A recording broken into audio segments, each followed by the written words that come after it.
In 1969, two countries went to war. People will tell you it started over a soccer game. That's the story everybody remembers.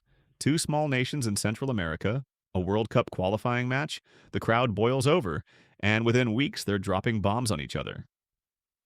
The soccer war, the football war, it sounds almost funny. The idea that a sport could push two countries into actually killing each other. But here's the thing nobody tells you. The football didn't start the war. The football was just the match. The fuel had been poured quietly for 30 years, and once you understand what was really underneath it, the whole story stops being funny and becomes one of the most human things you'll ever hear. Because it's about how the thing that looks like the cause is almost never the cause. Let's go back.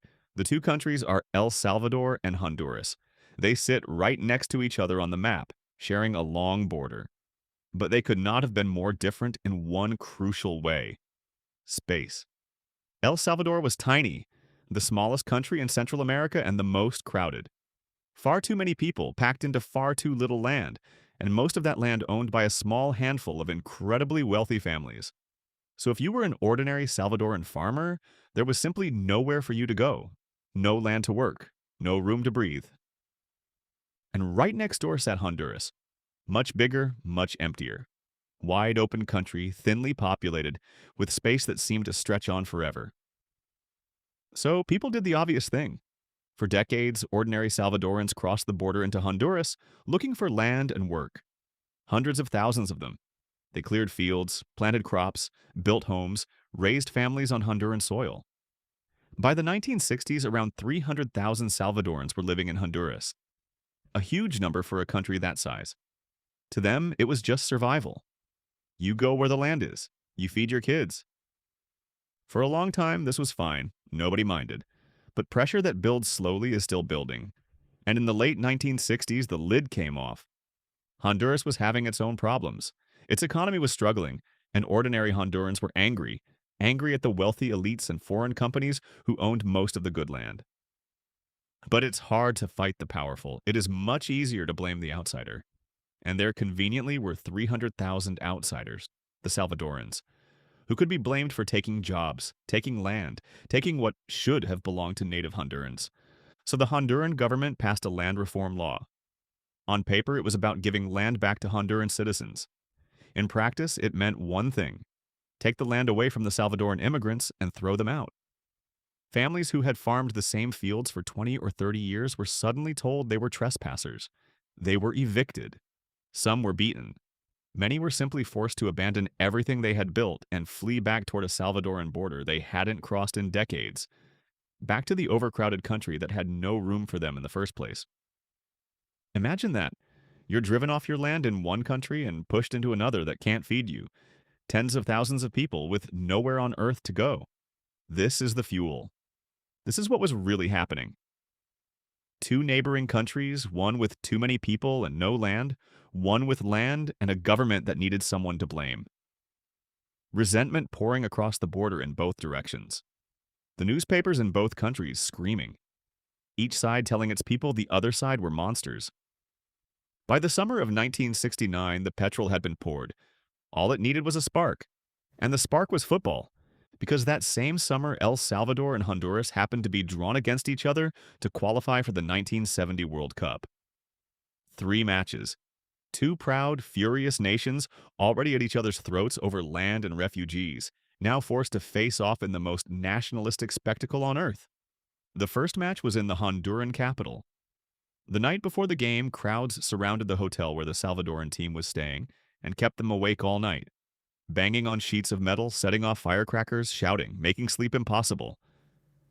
The exhausted Salvadorans lost the next day, and back in El Salvador, the loss was taken like a wound to the soul.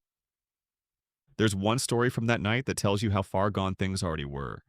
An 18-year-old Salvadoran girl watching her team lose on television was so overcome that she took her father's pistol and shot herself in the heart. She left a note saying she could not bear her country's humiliation. And here is the chilling part. She was given a national funeral. Her coffin was carried through the streets, draped in the flag, followed by the president and the national football team. She became a martyr for a soccer game. The second match was in El Salvador, and this time it was the Honduran team, and the Honduran fans who were terrorized. The visiting supporters were beaten in the streets. The Honduran flag was burned, and a dirty rag run up the pole in its place. El Salvador won, and the violence afterward was so severe that people were killed. Honduran families living in El Salvador began fleeing for the border, and Salvadoran families in Honduras did the same in the other direction. The football matches weren't causing the hatred, they were giving it a stage. There was a third deciding match played on neutral ground in Mexico City. El Salvador won it in extra time. They had qualified for the World Cup. But it didn't matter anymore because that very same day, El Salvador cut off all diplomatic relations with Honduras. The two countries officially stopped speaking to each other. Everyone could feel what was coming. On the 14th of July 1969, El Salvador attacked. Its air force took off and struck Honduran airfields, and its army crossed the border, pushing into Honduran territory along the main roads. And here's one of the strangest details of the whole thing. This was 1969, the age of jets, the year humans walked on the moon. But these two poor nations couldn't afford modern jets, so they fought with the leftovers. Old propeller-driven fighter planes, surplus from the Second World War, 25 years out of date. Battered Corsairs and Mustangs that should have been in museums, dragged back into the sky to dogfight over Central America. It is, as far as anyone knows, the last time in history that those old piston-engine warbirds fought each other in the air. A war fought with the weapons of a war that had ended a generation before. The fighting was short and brutal. It lasted barely 100 hours, about 4 days, which is why it's also called the 100 Hours War.